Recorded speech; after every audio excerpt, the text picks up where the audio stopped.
Et bonjour à toutes et à tous et bienvenue en ce nouveau numéro des rendez-vous de Global Progress qui aujourd'hui est consacré à l'économie bleu nuit, comme on vous avait dit la dernière fois, et en l'occurrence plus particulièrement à son pivot, le compte 42.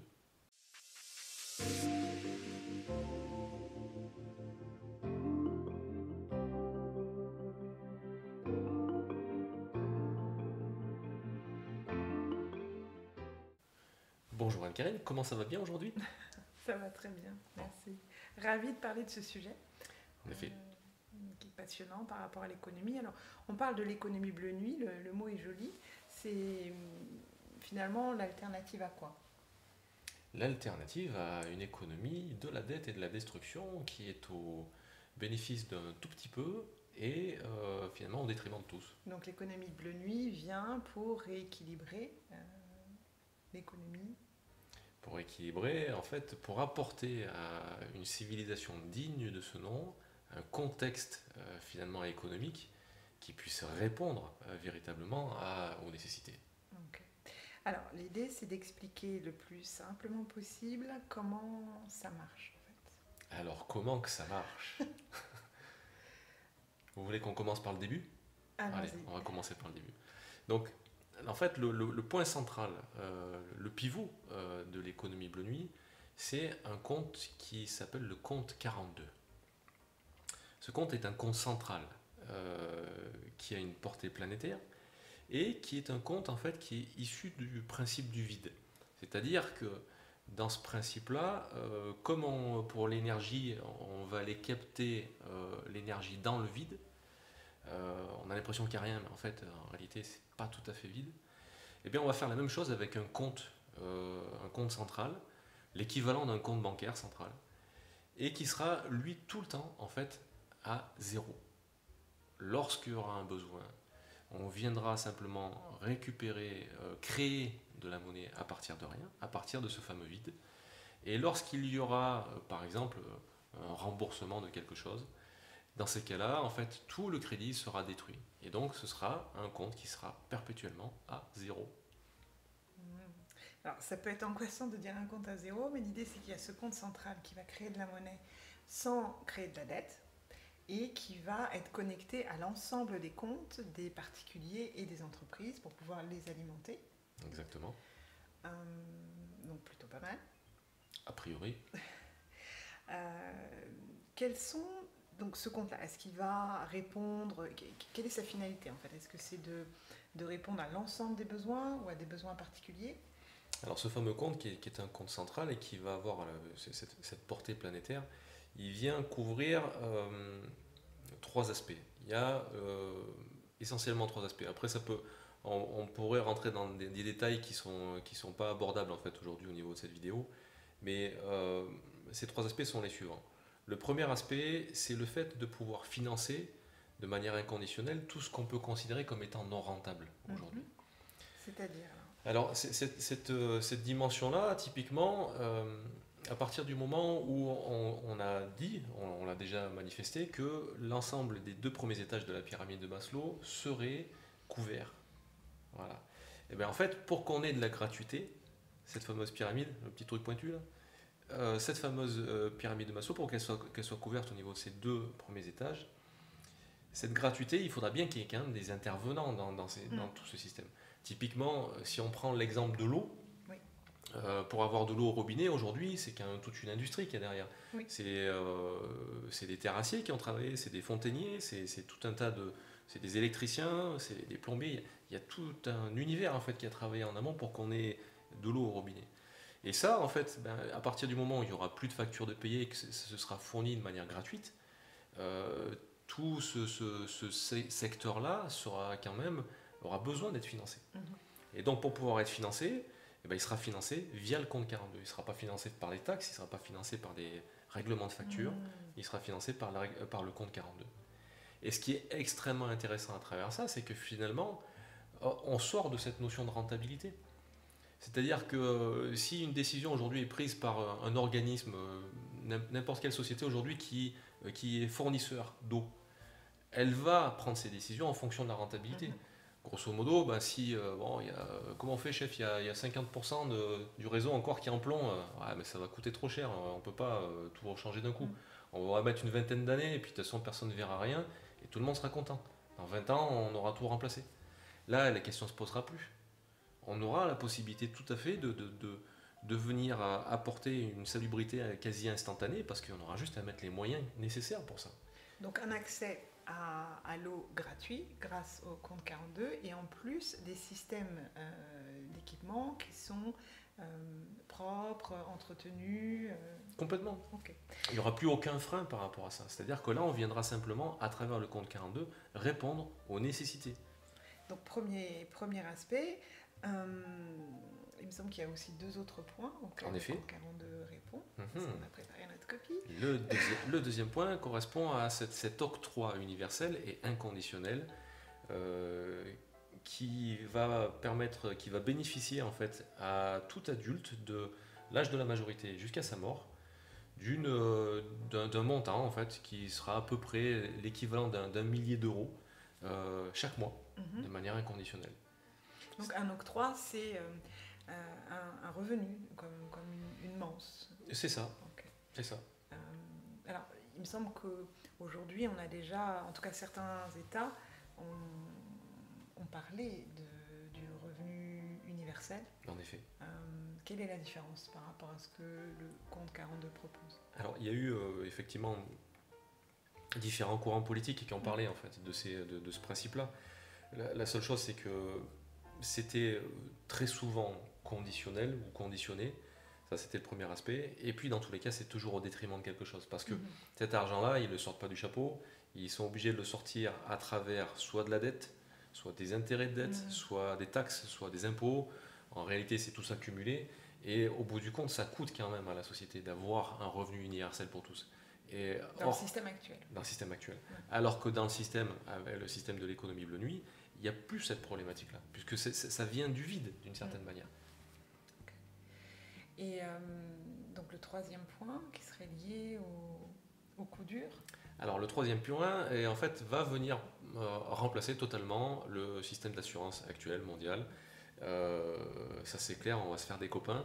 On sent tout de suite qu'il y a là tout de suite secours. Parce que finalement aujourd'hui si y a le moindre pépin, ça peut arriver, un accrochage avec sa voiture, une tempête, tout peut arriver. Là en fait on aura simplement à présenter les choses et puis il y aura une prise en charge en fait qui sera faite. Il ne pourra plus y avoir ces principes où vous savez il y a toujours sur une petite clause quelque chose. Ah oui, mais alors attendez, vous avez eu un accident de voiture. Attendez, madame, on va bientôt. On vous envoie quelqu'un. Ah mais non, mais je viens de déplacer ma voiture. Ah mais non, il fallait surtout pas. Oui. C'est marqué. Je crois que ça vous est arrivé, vous m'avez raconté ça. Toute ressemblance à quelque chose qui a été vécu n'est que pure coïncidence. Vous avez déplacé votre voiture. Ah non, mais en fait, du coup, on peut pas vous prendre en charge, désolé, parce que vous n'avez pas respecté les clauses du contrat. Et ça pourra plus arriver. Parce que là, derrière, en fait, aujourd'hui, le système d'assurance actuel, il n'est pas là pour...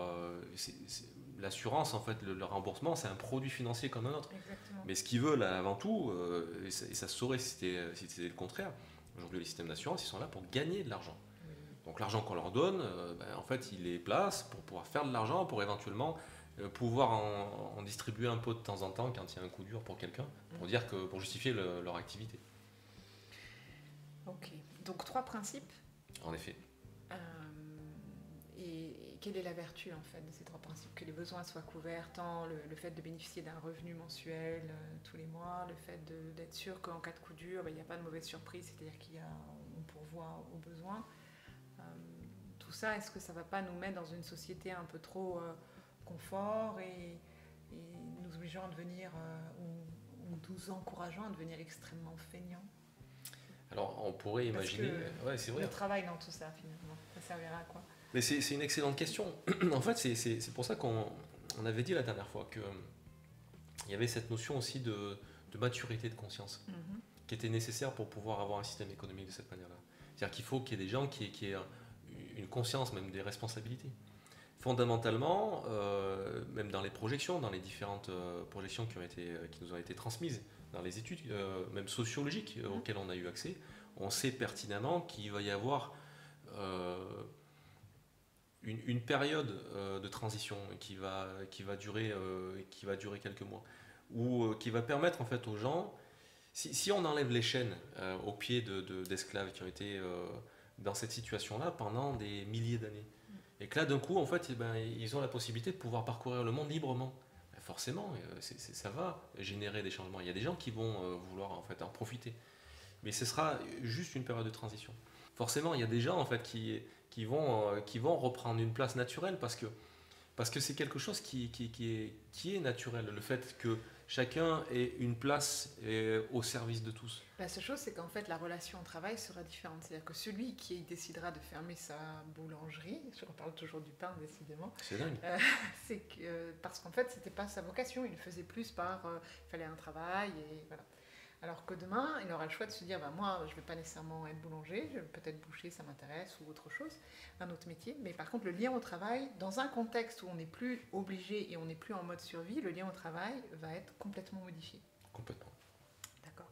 Et alors, si on dit que ce compte central alimente tous les comptes, en fait, donc compte individuel, compte d'entreprise, ça veut dire aussi, et qu'il est à l'échelle planétaire, qu'on est sur une logique de monnaie unique.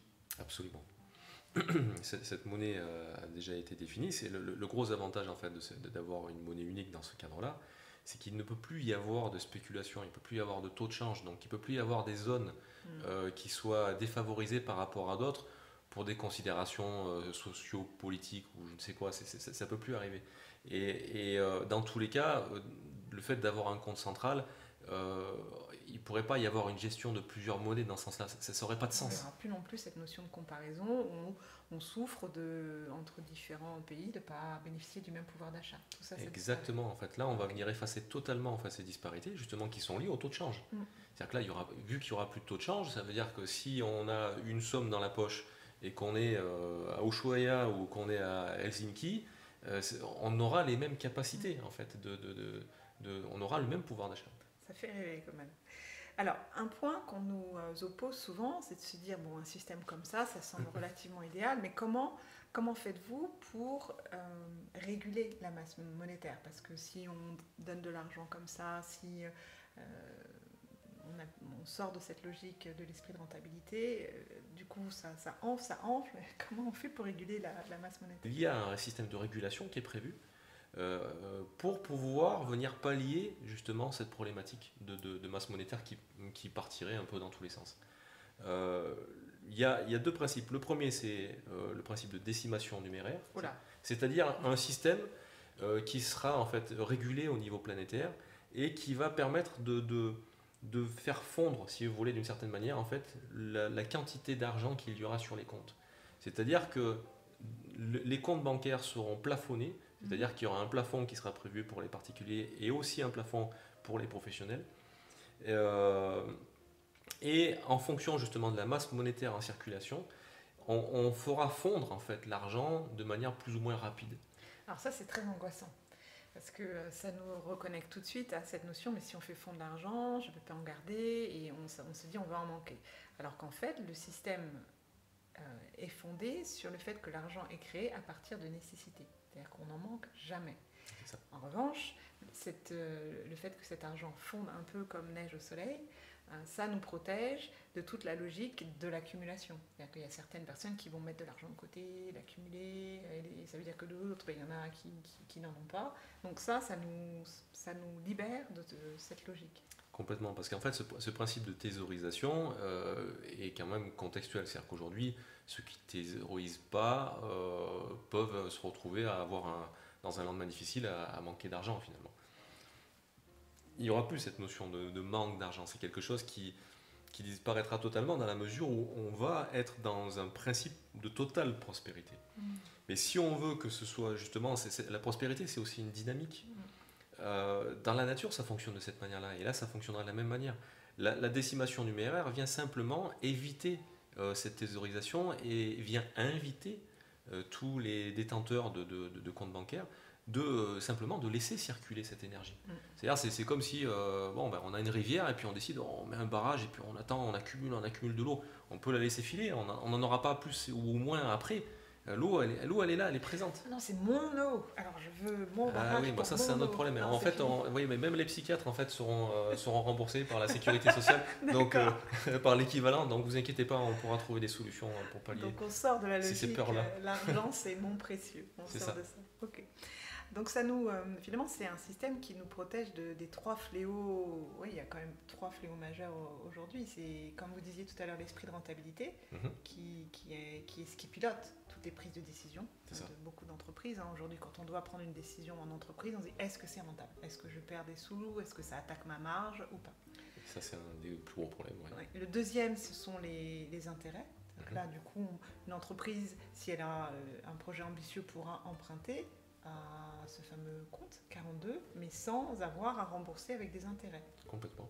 Et le troisième fléau est lié à cette logique de spéculation qui n'aura plus cours, puisqu'on sera sur une monnaie unique. Il n'y a pas d'histoire de faire des variations, de surprises, de toutes choses. C'est ça.